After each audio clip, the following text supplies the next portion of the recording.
রাখবে। যুবকেরা একটু বলো, কবরের সাইজটা আলাদা, কারো কবর 5 হাত, কারোটা 7 হাত, না সব এক?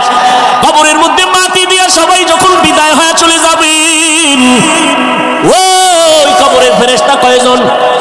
প্রশ্ন সবার বেলায় হবে 3টা।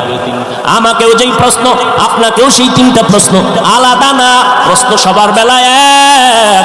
তুমি ধনী না গরিব, তুমি আলেম না মূর্খ, তুমি হাজি সাহেব না গাজী সাহেব, তুমি হিন্দু না বৌদ্ধ না মুমিন, কোনো ভেদাভেদ নাই। 3টা প্রশ্নের জবাব দাও, রবের পরিচয় দাও, ধর্মের পরিচয় দাও, রাহমাতুল লিল আলামিনের পরিচয়টা দাও। এই 3টা প্রশ্ন সবার বেলায় এক। যারা আমরা হুজুর আছি তারাই পারবো, হুজুর ছাড়া কেউ পারবে না। হ্যাঁ, আরে হুজুর কেন? এই প্রশ্নের জবাব কেমনে দিবেন সেই ভয়ে আবু বকর কাঁদে, ওসমান কাঁদে, ওমর কাঁদে, হযরত আলী কাঁদেন রাদিয়াল্লাহু আনহুম আজমাইন। অথচ তাদের হাতে জান্নাতের টিকেট, তাদের কান্নার আওয়াজ কবরে কি উপায় হবে আমার? তারা যদি এত ইলম, এত আমল, এত তাকওয়ার পরে জান্নাতের টিকিট পাইয়াও কান্না করেন, তাদের তুলনায় আপনার আমার কি করা উচিত আর করি কি? কান্না তো নাই। কেউ যদি কান্না করে, তার দিয়ে তাকাইয়া কিছু কপাল পরারা আবার হাসি তামাশা করে, কয় দেখ লজ্জা নাই কেমনে কাঁদে। অথচ কান্নার এত মূল্য। নবী বলেন, 1 ফোঁটা চোখের পানি যদি কেউ জাহান্নামের আযাবের ভয়ে ফেলে দাও, আল্লাহ ওয়াদা করেছেন তাকে আর জাহান্নামে দিবেন না। ও আল্লাহর বান্দারা, এখানে এত মানুষ, সবার আল্লাহ এক, নবী এক, কিন্তু দুঃখ আমি টুপি মাথায় না দিলে লজ্জা পাই, তুমি টুপি মাথায় দিতে লজ্জা পাও। তুমি ভিআইপি মুসলমান তো। আমি দাড়ি কাটলে লজ্জা পাই, তুমি দাড়ি রাখতে লজ্জা পাও। চিন্তা করেন তো বাবা, আমি মসজিদে না ঢুকলে লজ্জা লাগে, তুমি কেমন মুসলমান? তোমার মসজিদে ঢুকতে বড় লজ্জা হয়। আমি পর্দা না করলে লজ্জা লাগে, তুমি পর্দা করতে লজ্জা করো। আসল বিষয়টা কি বুঝো? যে যারে চিনে না সে তাকে কখনো মানে না। আমি রাস্তা দিয়ে হাইটে আসতেছি, একজন আরে কই সাইড দাও, হে আমার ধাক্কা দিয়া কয় সরেন। যখনই টের পাইছে আমি হাফিজুর রহমান, বান্দা জিব্বায় কামড় দিয়া কয় হুজুর মাফ করে দেন, চিনি নেই। যে যারে চিনে না সে তারে কখনো মানে না, আর যে যাকে চিনে সে তাকে মানার মতো মানে, জীবনটা পর্যন্ত দিয়া দেয়। তুমি এক নেতার পিছনে জীবন দাও, দলের জন্য জীবন দাও, মাইয়ার জন্য একটা ছেলে জীবন দেয়, দেয়নি? আব্বা বুঝায় থামে না, মা বুঝায় থামে না, ওই মেয়ের সাথে মরতে রাজি, ও আমার জীবন আর মরণ। ওর প্রতি মোহাব্বত এত গভীর হয়ে গেছি, ওরে ছাড়া আর কাউরে ভালোই বাসে না। ওরে তুমি যদি একটা মাইয়ার পিছনে পইরা জীবন দিতে পারো, একটা নেতার মায়ায় পইরা জীবন দিতে পারো, আমি আমার মাওলার মোহাব্বত আর রহমতের নবীর মোহাব্বতে কেন জীবন দিতে পারি না? তুমি যার মোহাব্বতে টুপি পরো না, আমি ওই আল্লাহর মোহাব্বতে টুপি ছাড়ি না। তোমার ভিতরেও কাজ করে ভালোবাসা, আমার মধ্যে কাজ করে ভালোবাসা, তবে পাত্র 2টা আলাদা। তুমি অসৎসঙ্গে দৌড়াও, আমি সৎসঙ্গে দৌড়াই। রবের মোলাকাত যারা চাও তাদের জন্য আজকের বয়ান। বলে রবের চিনি না, রবকে তার পরিচয় জানি না। এজন্যই তো আহলুল্লাহ যারা, আল্লাহওয়ালা যারা, তারা বলেন মান আরাফা নাফসাহু ফাকাদ আরাফা রাব্বা। যে নিজেরে চিনে সে তার রবেরও চিনে। ও এলাকার মুসলমানেরা, তোমরা আমার রবেরে কেন চিনো না? আসল কথা, তুমি নিজেরেই নিজে চিনো না। তুমি আসলে নিজেকে চিনো না। একজনে আমারে চিনেননি না তো? আমি তো বড় হজ করে আসছি 4 বার, আমারে চিনেননি। আমি অমুক দলের সেক্রেটারি, আমি অমুক মসজিদের বড় একজন দায়িত্বশীল। আর একজনের হাতে যখন ধরা খাইছে আসল জায়গায়, হুজুর আমারে চিনেননি। তোর গোড়া শুদ্ধ চিনি। বলে কেমন চিনেন? কয় তুই নাপাক পানির জন্ম। ও মা, একটা জায়গায় হাত দিয়া লাইছেন। আরে জানি তোরে চিনি, তুই অস্তিত্বহীন একটা মানুষ, তুই নাপাক জায়গা থেকে দুনিয়াতে আসছো। তোর পেটের ভেতরে নাপাক ময়লা, তোর ঘাম থেকে দুর্গন্ধ, তোর পাশে দাঁড়ায় নামাজ পড়লে নামাজ ভেঙ্গে যাবে যাবে ভাব, পোশাকটাও ময়লা, তোর ঘামের গন্ধ, পাশে দাঁড়ানো যায় না। তোরে চিনি না মানে? যে নিজেরে চিনে সে আমার রবেরও চিনে। এই জন্য আল্লাহ পাক নিজেও বলেন ওয়াফি আনফুসিকুম আফালা তুবসিরুন। নিজের মধ্যে তাকায় দেখো, রবের পরিচয় চলে আসবে। নিজের নিয়ে একটু ভাবো। দুনিয়ার সব ভাবলাম, নিজের নিয়ে একবারও ভাবলাম না। ও আল্লাহর বান্দারা,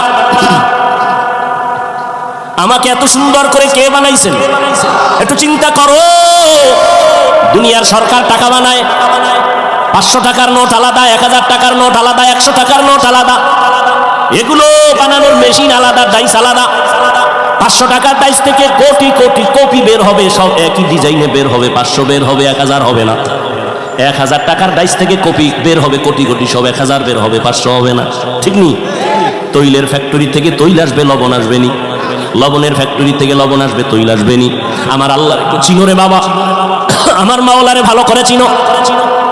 আমার আল্লাহ কেমন কুদরতের কারিগর।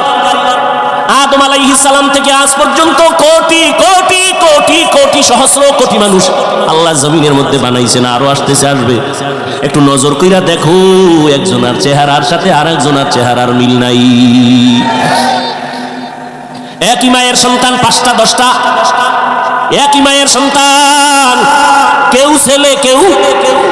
তাকায় দেখছো একই মায়ের সন্তান, কারো কণ্ঠের সাথে কারো কণ্ঠের আওয়াজের মিল নাই, কারো চেহারার সাথে কারো মিল নাই। সারা দুনিয়ার সব মানুষগুলো যদি এক জায়গায় হাজির করো, কেমন কেমন যেন দেখতে মিল মিল লাগে। কিন্তু তাকায় দেখ, আঙ্গুল নিয়ে নির্ণয় কর, জমিনের কোন মানুষের আঙ্গুলের ডিজাইনের সাথে কারো ডিজাইনের মিল নাই। তিনি কে? কাদের কুদরত দারি বার কামাল, আনতা রব্বি আনতা হাসবি জুল জালাল, তুহি কাদের জলিলুল্লাহ জাহাদার, বহর হালে তুহি মেরা নেগাহদার। এরে যুবক, আল্লাহর পরিচয় যারা চাও, আল্লাহর সাথে মোলাকাতের চিন্তা যারা করছো, আল্লাহ বলেন তাদের কর্মসূচি 2টা, তবে দুনিয়াতে রবের মোলাকাত হবে না। কিয়ামতের ময়দানে আমার আল্লাহ জান্নাতের মধ্যে ঢুকাইয়া পর্দা ছাড়া ডাইরেক্ট তার আশিকদের সাথে মোলাকাত দিবে। সেই মোলাকাতের জন্য 1 নাম্বার কর্মসূচি নেক আমল করা লাগবে। এই নেক আমলের মধ্যে আবার কিছু আছে আবশ্যকীয় মূল ডিউটি, কিছু আছে ওভার ডিউটি। দৈনন্দিন 5 বেলার নামাজ মূল ডিউটি, ইশরাক আওয়াবিন চাষ তাহাজ্জুদ হলো ওভার ডিউটি। রমজানুল মুবারকে রোজা রাখবা মূল ডিউটি, ফরজ। বৃহস্পতিবার সোমবার দিন রোজা রাখো, আরাফার রোজা রাখো, আশুরার রোজা রাখো, ওভার ডিউটি নফল। ধনী মানুষ বছরে একবার যাকাত আদায় করে দেয়, এটা মূল ডিউটি, ফরজ। ফাঁকে ফাঁকে গরিব এতিম অসহায় মাদ্রাসা মসজিদ রাস্তাঘাট ঠিক করে মানুষের কল্যাণে কাজ করো, ওভার ডিউটি নফল। জীবনে ধনীরা একবার বাইতুল্লাহ হজ করো, মূল ডিউটি ফরজ। ফাঁকে ফাঁকে তুমি ওমরা করো, ভিন্ন হজ করে, এটা ওভার ডিউটি নফল। নেক আমল করবা, ওভার ডিউটি করবা, মূল ডিউটির পরে ওভার ডিউটি করবা। এমন একজন নবী যায় নাই ওভার ডিউটি করে নাই, এমন একজন সাহাবী বিদায় হন নাই যে মূল আমলের পরে নফল আমল করেন নাই। অতএব বান্দা তুমি মূল আমল করো, এটা তোমার ডিউটি, এটা কামালিয়াত বাহাদুরি না। আরো যদি ওভার করতে পারো, এইটা তোমার বাহাদুরি। আল্লাহ তোমার বিধান অনুযায়ী ফরজটা আদায় করলাম, এবার আরো কিছু তোমার মহব্বতে নফলও করলাম। কিয়ামতের ময়দানে আল্লাহ তাদের সাথে মোলাকাত দিবেন সামনাসামনি, মাঝখানে কোনো পর্দা থাকবে না। या इलाही मुझसे मुझको दूर कर, ताकि देखो मुझ में तुझको एक नजर। या इलाही तू मेरा माबूद है, या इलाही तू मेरा माशूक है। ओ এলাকার যুবক বাবারা, ও বৃদ্ধ বাবাজি, ও পর্দার আড়ালের আম্মা জানেরা, কয়দিন আর দুনিয়াতে বাঁচবেন? ও যুবক, আজকে তোমার আমার আল্লাহ এক, নবী এক, কোরআন এক, কাবা এক, কিন্তু সেই আল্লাহকে চিনতে পারলা না রে বাবা। আজকে এই গরম, এত গরম সহ্য করা যায় না। টুপিটা মাথায় দিলে মাথা গরম লাগে, তোমার মতো চিন্তা আমার কম নাই। আজকে আমিও যদি তোমার মতো প্যান্ট শার্ট টাই লাগায় রাস্তায় চলতাম, কেউ আমারে বাধা দিত না। টুপির কারণে আমাকে কেউ যে টাকা দেয় তাও না, বরং এই টুপিওয়ালা বলে কত গালি শুনলাম, কত বকা শুনলাম। ও বাবা, এরপর টুপি ফালাই না, দাড়ি ফালাই না, নামাজ সারি না রে বাবা, কারণটা কি? আমি কিন্তু এতক্ষণ যে তোমাদের পাশে চিল্লায়া বয়ান করলাম, একবারও কিন্তু বলি নাই স্কুল কলেজ সারি আমগো মতো হুজুর হও, একবারও বলি নাই। তাবলীগ না করলে জাহান্নামে যাইতে হবে বলি নাই, পীরের কাছে না গেলে জাহান্নামে যাইবা বলি নাই। আমি কি বলতে চাই রে বাবা, ভয় পাইও না। স্কুলে পড়ো, আলহামদুলিল্লাহ, দোয়া করে গেলাম। কলেজে পড়ো, বাধা নাই। চাকরি করো, বাধা নাই। ইঞ্জিনিয়ার হও, বাধা নাই। প্রফেসর হও, বাধা নাই। ডাক্তার হও, বাধা নাই। তবে আমার একটা বাধা, বেয়াদব হইও না। তোমার ব্যবহারে যেন কখনো মা বাবা কষ্ট না পায়, তোমার আচরণে যেন উলামায়ে কেরামরা কষ্ট না পায়, তোমার ব্যবহারে যেন কখনো শিক্ষকেরা কষ্ট না পায়, মুরব্বীরা কষ্ট না পায়। কারণ মুরব্বীদের মনে কষ্ট গেলে বদদোয়া চলে আসবে। মা বাবার বদদোয়া, মুরব্বী ওস্তাদ শিক্ষকের বদদোয়া যদি শুরু হয়, আল্লাহর কসম কপাল পুড়িয়া যাবে। মরার আগে বিছানায় কান্না করবি, আল্লাহর কাছে ক্ষমা চাইলেও ক্ষমা হবে না, কারণ এটা বান্দার হক। মা বাবায় ক্ষমা না দিলে আল্লাহ ক্ষমা দিবেন না, শিক্ষক ক্ষমা না দিলে আল্লাহ ক্ষমা দিবেন না। এজন্য যার সাথে অন্যায় করবা তার থেকেই তোমার আগে ক্ষমা নিতে হবে। ও যুবক বাবারা,